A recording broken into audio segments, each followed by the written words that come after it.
Valentine's edition of WEF Weekly, and wishing everyone everything, all the best out there as well. Hope you're having a wonderful day, and gifts and love is arriving by the plentiful boatload wherever you are right now around the world. We're going to be showing some love for the hunters today, and also putting a big heart around the successes of last week as well. We've got lots coming up for you to discuss. We're going to cover a wide range of what's been going on in the equestrian world here at Wellington International. And it's an exciting day because it's Valentine's Day. Here we go.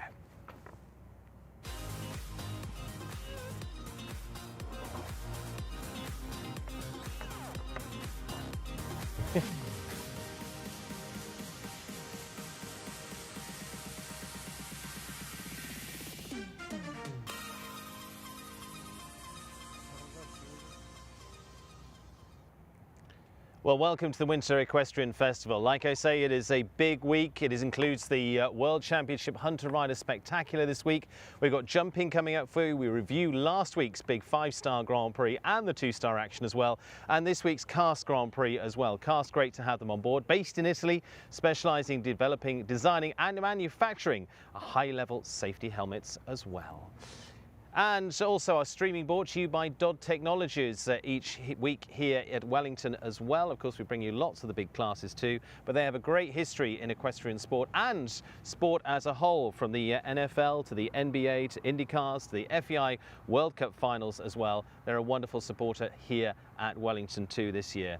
And also brought to you with funding from the US Equestrian and USEF network as well. We're joining that this year, which has been a great addition to our roster of ways that you can watch the programs here from WEF Weekly as well. And I can say we've got a lovely lineup coming up for you too as part of this Valentine's special. Like I say, we're going to be showing love to all of those around the showgrounds, and I'm delighted to say I've got 3 lovely guests joining me as well for a wonderful week. We're going to cover the full gambit this week too. We're going to cover hunters, we're going to cover jumpers, and I'm delighted to say John French literally has just arrived from the rings as well. John, a very good evening to you, and thank you for making it. Thank you for asking me. It's been a busy day for you. Yeah, I just this minute jumped off a horse and ran over. So still awaiting your scores yet, I think, from that point of view. But well, my last ride's in first place, so that's good. That's fine. We'll leave it at that. Everybody hold on everything. And joining us too is Grace Debney, twice winner of Grand Prix so far this season. Grace, a very good afternoon to you. Thank you. It's been an exciting few weeks for you. Yeah, very exciting. I've had some good luck. You've had some good luck and some good talent as well. And Amanda had a fantastic week last week. Fidelity Investments Grand Prix winner Darragh Kenny, #1 in the 5-star Grand Prix with Amsterdam. That's a good way to kick off the 5-star weeks. Yeah, it was a fun week. Back on the Saturday night, back in first place. How did it feel? Yeah, it was great. You know, like, it was a brilliant result. That horse is such a history, and he's a fantastic horse, and it was a great win. Well, very enjoyable. We're going to reflect on that now as well as we take a little look back at last week's fantastic 5-star Grand Prix. Like I say, kicking off what is a big run of classes coming up over the next few weeks. As I say, big Hunter Week this week. We've got upcoming Nations Cup and more 5-stars as well. But here was Darragh Kenny winning with Amsterdam, and in his own words, Darragh, what was this like? Talk us through some of this. It was a fantastic feeling, you know, like, I've never actually won a 5-star Grand Prix down here. Yeah. So it was fun to do that. The horse felt in great form, and it was just an enjoyable night. Amsterdam. Yeah. The horse. Give us a little bit of background, because he went to an Olympics with Teddy Vlock. Yeah. Fill in the gaps. Yeah, you know, he's an incredible horse. He was bought in Germany by Mario Delorier. Mario produced him, took him to a Pan Am's. We bought him for Teddy to ride. He went to the Olympics with Teddy. He was placed in 3 or 4 5-star Grand Prix with him. He was an incredible horse for him. Unfortunately, he had an injury after that. He fractured a bone in the back of his knee. He was out for a year and a half, and we just really took our time bringing him back to this level. And you know, he jumped a bit last year down here, and then he did a little bit during the summer. he finished up in the fall jumping in California, some bigger Grand Prix, and he felt like he was ready to go again. So it was fantastic to have him back at the top. And he obviously felt good on Saturday night. Yeah, he did. He felt amazing. For you, I mean, I reckon, quick look down, you've won 5 international classes so far this season. Yeah. It's not a bad start. No, the horses have been going well. It's been a good winter so far. That was the icing on the cake, but they've all been doing great so far. For you as well, it was an Irish 1, 2, 3 on the podium with Cian O'Connor there, and of course with Jordan Coyle as well. That obviously gets a good bit of support back from home. Yeah, it does. It was a great result for all of us. Jordan was maybe the funniest because we were just saying, "Oh, it's great," and Jordan said, "Yeah, it's brilliant. Just the order is wrong," you know. We've got a little bit of rundown from Saturday night there. 4 gold with Jordan. I mean, I'm always saying it's a smaller horse, Yeah. but it's got a big heart. Yeah, it's super jumper. Jordan does a brilliant job on it. He actually has only had it about a year now, Yeah. and he's had fantastic results on it. It's a great horse. Cian O'Connor, Maurice, new Yeah. step up for him with the former ride of Omar Karievli. Yeah, exactly. New horse for Cian also.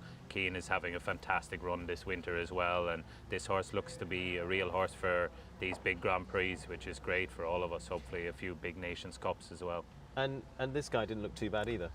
Yeah, he's a phenomenal horse. He's definitely the best horse I've ever sat on in my life. He's the most talented, he's the most scopy, careful, he's so conventional to ride, and he's just a really impressive horse. And in terms of how it played out on Saturday night, how did it feel for you? What was the strategy there? Yeah, you know, like the horse felt in great shape. He felt really happy and good in himself. You know, I thought that this could be a Grand Prix that he could win, you know, and in the end it played all in my favour. You know, the boys before me, their horses are a little bit greener. My horse has plenty of experience, and luckily enough Kent had one down. Well, we've got the whole round coming up for you. John French is also here on Kent's team, so you know he was obviously watching there. Let's take a look at your round from Saturday night in full from that jump off as well, and you can talk us through where the deed was done.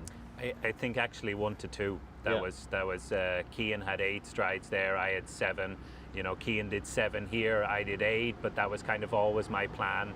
I was able to get 1 less, the 1 to 2, and then here, you know, the horse has so much talent. I could turn back really short to that Oxer and take quite a big risk, and I knew he had the scope to jump it, and he just kind of kept getting higher and jumping better. And this turn we looked at sitting in commentary, that was one of the keys as well. Yeah, he has great balance, the horse, Yeah. you know, and he makes life easy, and that's very nice when in 5-star Grand Prix horse. Well, good stuff, Darragh Kenny, and Amsterdam finished top of the 5-star Grand Prix there. Congratulations to them. We've got much to reflect on. John, we're going to talk hunters with you in a second. Grace Debney, 2 from 2 you are so far on the 2-star Grand Prix. Yeah. 2 different horses. Last week it was J'Esprit, Yep. and week before that with Zorana de Vidal. What's the success rate? Is that going to stay like that? I hope so. We're gonna give it a shot. But I won't get too cocky. Run us down a little of how those 2 weeks have gone. It's sort of just fallen into place, I think. I really clicked with the horse that I went on this past week, which feels incredible. I've had Zarina for 5 years, so I know her so well. I know she's always there for me. But yeah, I mean, I just feel like I've had a lot of luck, and my team has really pulled through, which is nice. You say luck, but I know you've worked very hard at it, and you've been in both rings. You're probably watching him and you're watching him. Yeah, exactly. What have you gleaned watching these guys? Well, I think watching the hunters and doing the hunters, it gave me, you know, a good equitation and a lot of style, which always helps. And then obviously my heart is really with the jumpers. But yeah, watching the big guys jump, it definitely helps, and you know, I'll take any tips I can get. Here's from last Sunday with J'Esprit. You were pretty on smoking form. Yeah, it was like I said to Shane, I think it's the first time I've actually ridden her correctly, and I've had her for a year, so it was a good feeling. You mentioned Shane in there. Shane Sweeten was on the ground there for you. You trained with Sam Schaefer and the team there. You've got a good team around you. A super team, yeah. he sort of steps in. I really need someone on the ground before I go into class, and he's always right there, which I'm super grateful for. Sam and Kate can't be here every week, so he steps in when he can. So when they're not here, you get the world number 12 to give you a little bit of a jump and get you going. Exactly. You're going to be in the U25s this week as well. We're going to talk about that in a few moments' time. John, coming to you, like I say, it's been a busy day, but it's been a busy year last year as well. An amazing year for you. You're also the National Equestrian of the Year. How do you reflect on 2023? Well, I just feel, incredibly lucky to have the 3 horses that I did, my 3 top horses that, won. I mean, to win one of those big classes throughout the year is, pretty special, but to win like 3 of the biggest ones on 3 different horses, it was just amazing year because of that. And those were 3 horses that I started from the very beginning, their hunter careers. So,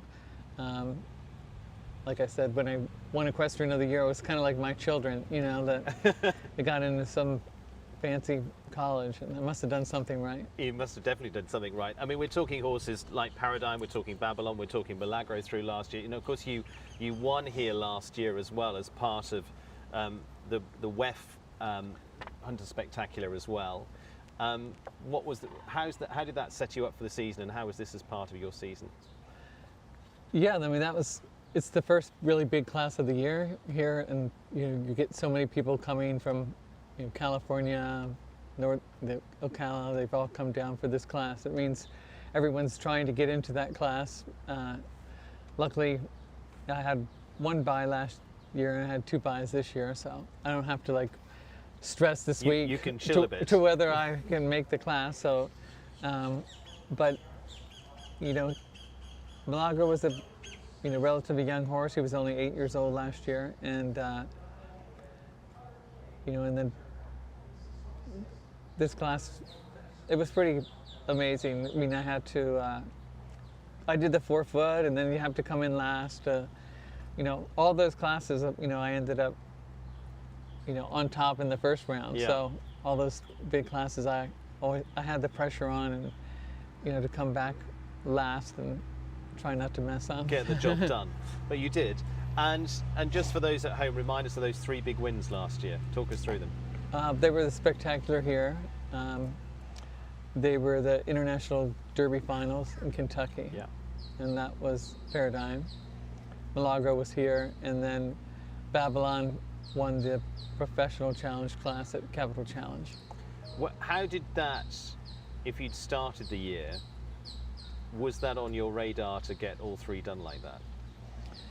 No, I didn't really think I had many horses, for the year, and I just sort of didn't have many division horses. Babylon I only show maybe 2 or 3 times during the year, and in a class, because he was doing the junior hunters. Milagro was also doing the junior hunters, so I just showed him in a few derbies. Paradigm, just a few derbies. So I didn't really have that many horses to show, but I picked the right classes, I guess. Turn it with the right horses to the right classes, exactly. Tell us a little bit about the background to those horses. Give us a little bit of the characters of Babylon first. Well, Babylon, Ken got him right before I moved here, which was a little over 4 years ago. Yeah. And, he showed me a video, and I just got this horse, and I couldn't tell the horse was jumping so high over the jumps and landing in a heap. And he came here, and he was a bit spooky. And that year we had COVID, didn't really get to do that much with him. And then the next year, Ken's like, okay, just go in the first year green. And I was like, go in the first year green, And he just progressed, and I mean, he's a funny horse. He's so much personality, and he is kind of a bad child. I mean, he's always doing things like taking his blankets off and taking the other horse in the stall next to him's blankets off and things like that. Paradigm, he's kind of like, your kid that studies and, doesn't mess around too much. He's the studious one. Yeah, he's real, like you say, studious, and and doesn't mess around too much. And Milagro? And Milagro is, he's just super athletic. You know, he Yeah. doesn't really know how athletic he is, but he'll try anything. So you could just take a jump at some weird angle and he'll try it. You know, his name should have been Mikey, because it's kind of like Mikey will try anything. Yeah, brilliant. Let's talk, because you've all ridden hunters. Have you ridden much jumping ever or not? Yeah, I did show jumping. I've ridden on the team. You've done your thing. I've shown in the World Cup finals and on several teams in Europe. Just to remind everybody of that. For you, let's spark a little bit of where to start now. If you're starting in the sport now, John, you're going to take the case for the hunters. Why would you start in hunters? Well, I think, you know, you've learned how to be smooth and soft, and sometimes, I mean, the jumpers you could start as long as you're doing it in the right steps. Sometimes you see people going too fast, too early. They're not ready for it. You know, we're not going to be doing that in the hunters. You know, if you're with a top trainer, you know, in the jumpers, and they know how to go slow, but I think hunters, and then people, you know, progress to equitation. And Darragh, why would you start in jumpers? It's just more fun. Fight the case, come on. Going fast. Going That's fast. the whole idea. Going fast. Go for the... Oh, listen, I think, you know, in the United States here, they have a really good way of starting young kids and educating them, and, you know, the hunters and the equitation works really well. I personally love the jumpers. I think it's just more competitive. There's, you know, it's not judged by anybody else. You know, I find it can be more, you have to take more responsibility for it yourself, and that I think is more educational. John, make the case for the hunters. Yeah, I think the jumpers are, like I say, people go too fast, and I think most people, a lot of good riders started in the hunter ring, and Darragh used to do hunters. Yep. So I think, like I say, it just makes people ride smooth and soft, and then you can ride more. The reality is there's something good Stronger. in both. Yeah, exactly. And Grace is a product of that. Grace, you've ridden both the hunters and the jumpers. What did you glean from both? What do you say are the key bits that you have in your life that are in your well, riding style? I started in the hunters, and then I just to back off of what John said, really just smoothness, and like it just teaches you style really, and it does come in handy when you're in the jumper ring, even if some people don't think so. But I was lucky enough to get a jumper when I was young, so I was able to do both at the same time, which I think was really good for me because I got to do both sides of it and learn from each kind of at the same time. John, like you said, you had a very successful jumping career as well. Do you ever look back now and go, well, now I've learned what I've learned in hunters, I could apply that now?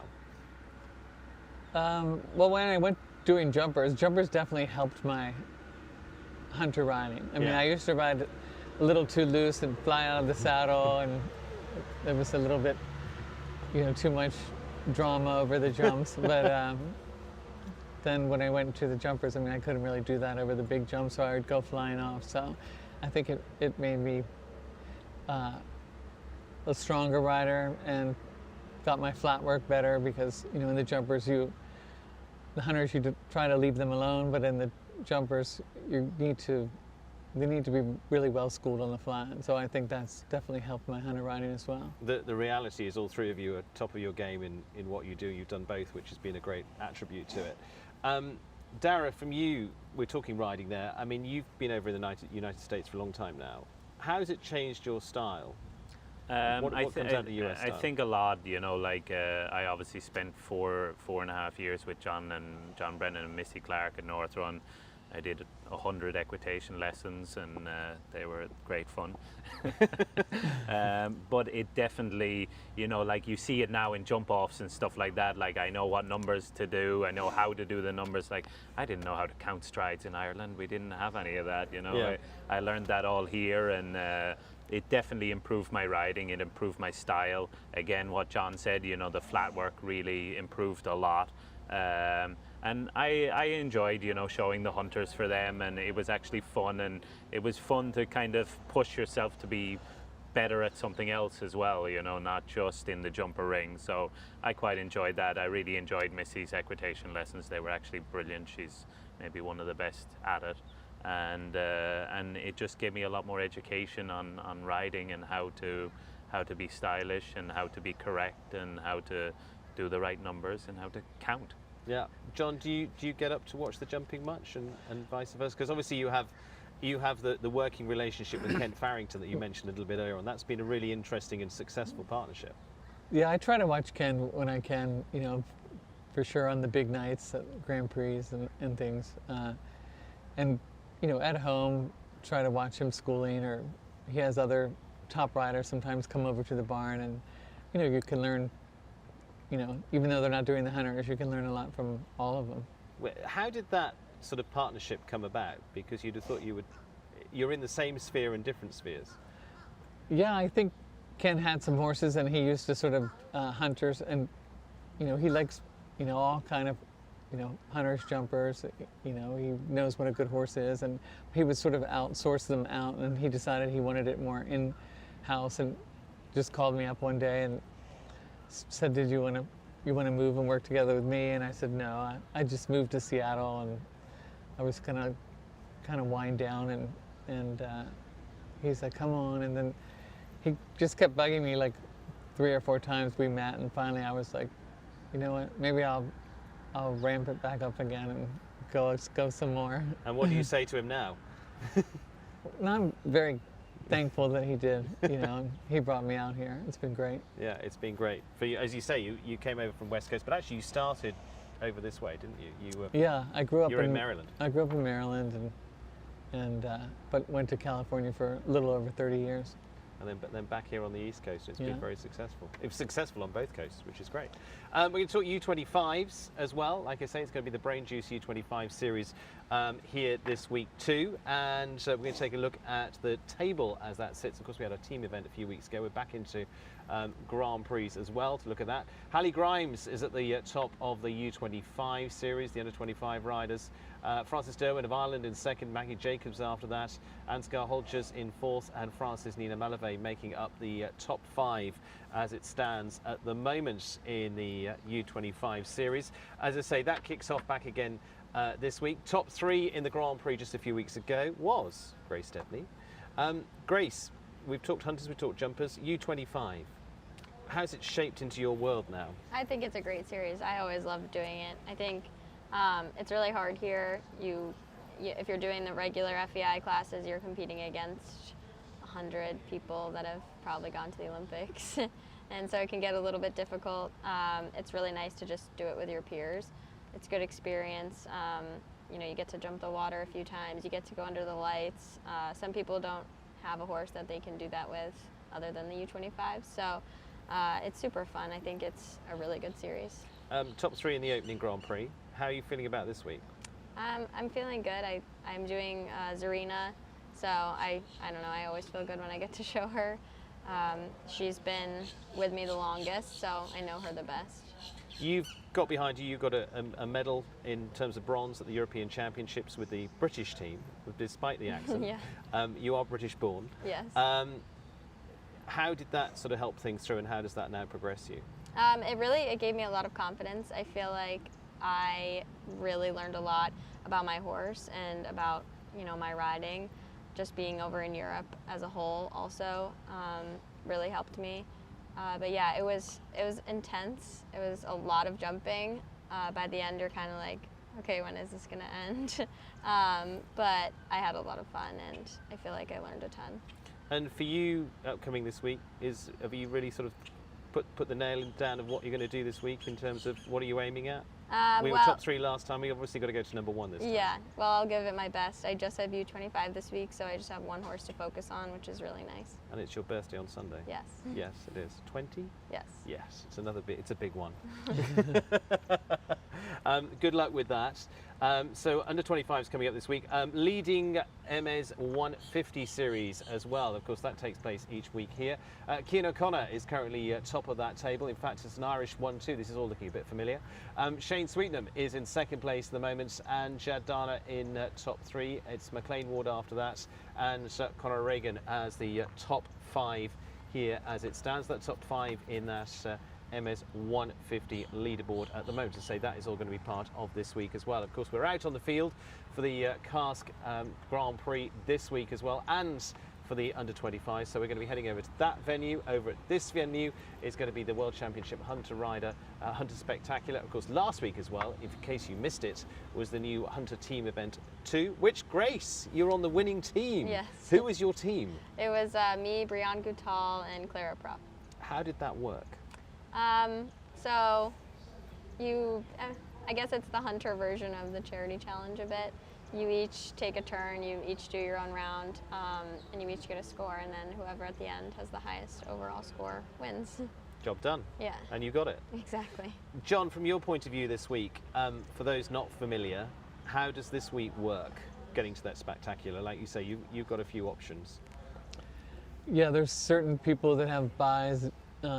You know, if you're a junior national champion or amateur national champion, or if you won the spectaculars or the capital challenge, the special classes there. But other than that, it's it's just champion and reserve from each division of the 3-6 and higher divisions, junior, amateur, and professionals. And then they go down. If champion and reserve is not decided not to go, then they will go down to the next person in that division. But it's basically the best of the best for the week. Yeah, you've got to do well this week. It seems pretty packed out there.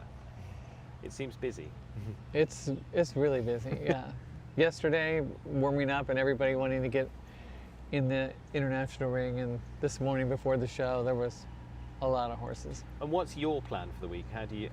What's your aims for the week? What, in terms of horse-wise, and what do you want to do? Yeah, I'm just hoping, I'm going to show Paradigm for one of my buys, and then the other horse, I'm not really sure who I'm going to use yet. I don't really have one that's, you know, ready for that class other than Paradigm, so it depends if Babylon makes it or with the junior. I hope he does, but if not, maybe there'd be a chance I would ride Babylon in the class, but hopefully he makes it in the juniors. Excellent. Fingers crossed. Look forward to it. And so, as I say, we're going to be just looking ahead to this week as well. Not only the Hunter Spectacular will be part of your Saturday night this week, so that's a little bit different this week. So Oliver Kennedy and team will be bringing you that, but also we'll be over on the field for the Cask Grand Prix as well. 3-star this week, and that Brain Juice U25 as well. We're going to wrap up with some questions for each of you that have been sent in. So we're going to take a look at those. And we're going to start off with Grace, I think, from that point of view. Going to give you, they're not too hard, don't worry. Okay. Nice, easy ones for you.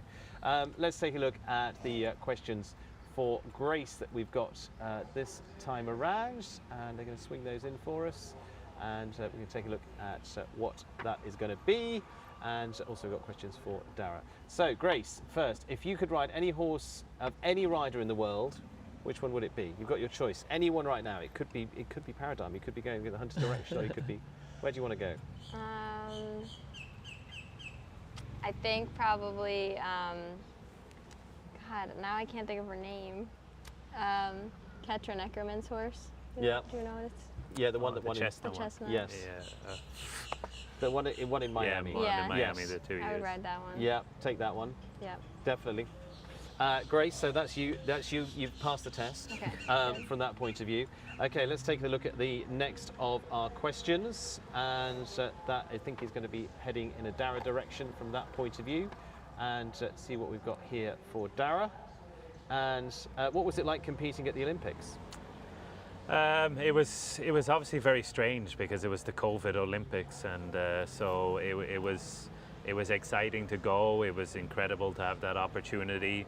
It was a fantastic feeling to be able to be at an Olympics and represent your country like that. So for that part, it was amazing.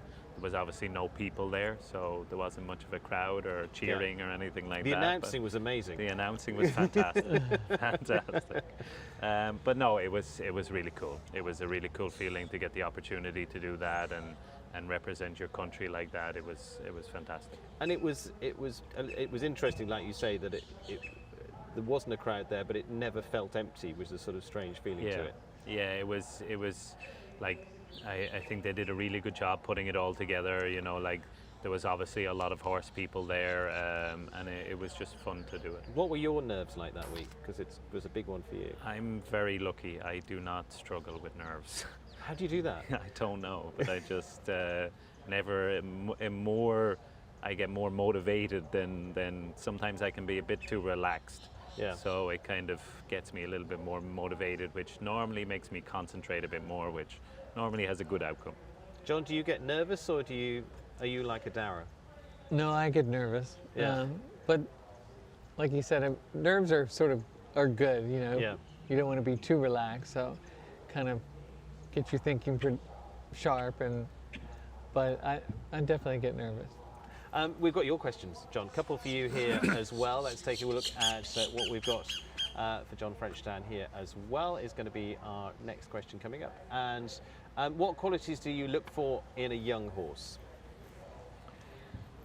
I want a horse with a good attitude. You know, a horse that really wants to do it for you. For hunters, you know, you want something that's, you know, relaxed, just has a very calm way about him, and you know, and then I look for different things in their conformation. You know, I want a neck that's put on naturally, nice arch. You know, so even when you ride it kind of loose, it goes in a beautiful frame. Which is the best example, would you say, of young horses that you've had that fits that bill?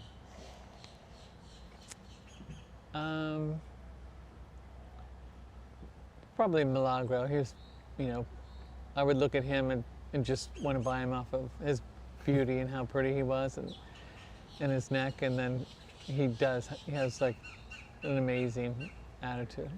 Excellent. Good. We've got a second question for you as well, John.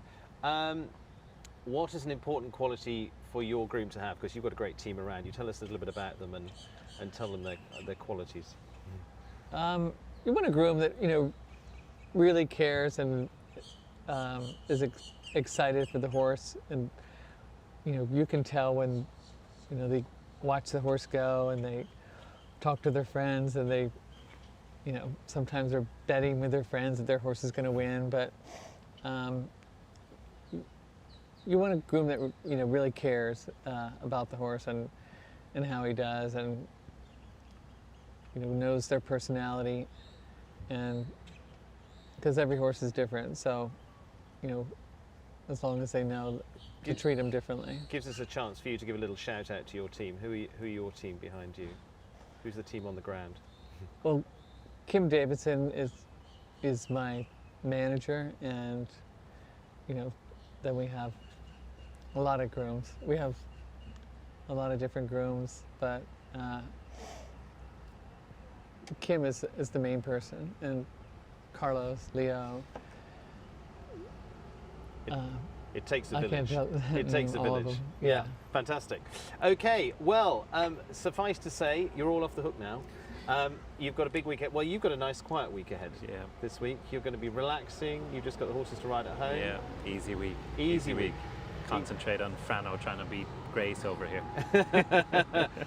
Grace, a little bit busier for you, but U25s? Yeah, not bad though. That's a little bit of a steady week for you. Yeah. One win and done, and out on the Hopefully. Grand Prix. John, it's a fantastically busy week for you. Is it going to be morning, noon, and night? Pretty much so, because tomorrow normally we just show ourselves, but we've got some of the kids, you know, they have to fit everything in this week and try to get it all done. So I'll be riding and training, which, you know, sometimes is a little difficult. It'll keep you busy. You'll Yeah. have a great week. Good luck this week, John. Thank you. Good luck to all of you. Darragh, well Thank done you. last week. Well done, Grace, Thank last you. week. Thank John, you. we're looking forward to you being #1 this week as well. And thank you to all of those that are going to be joining us throughout this week. As I say, it's going to be Friday night, we've got classes to bring you as well through the Hunter sections, the amateur section there, and then on Saturday night, of course, it is the Hunter Spectacular to enjoy. And also, we're going to bring you on Sunday, we're over jumping for the Cast Grand Prix onto Sunday afternoon as well. So lots going on this week, and as I say, also aside from that, Brain Juice U25 series, there's lots to keep up with here at Wellington International. You can do that through all our various streams that we'll be bringing you. Our thanks to USEF and to the USEF network, where you'll see much of that big competition taking place, and also to our sponsors across a lot of those big streams is Dodd Technologies, bringing you all of that as well. And as I say, our sponsors throughout the week too, not only the World Championship Hunter Rider Spectacular, looking forward to that, and the USHJ and all their involvement there as well, and also Brain Juice and Cask. All it remains to say is have a wonderful Valentine's night, whatever you're doing. We're going to walk off and just take those with us and have a lovely evening for all of us. Just a little nice, quiet enjoyment of what is going to be a big week here in Wellington. We'll see you very, very soon. Stay tuned.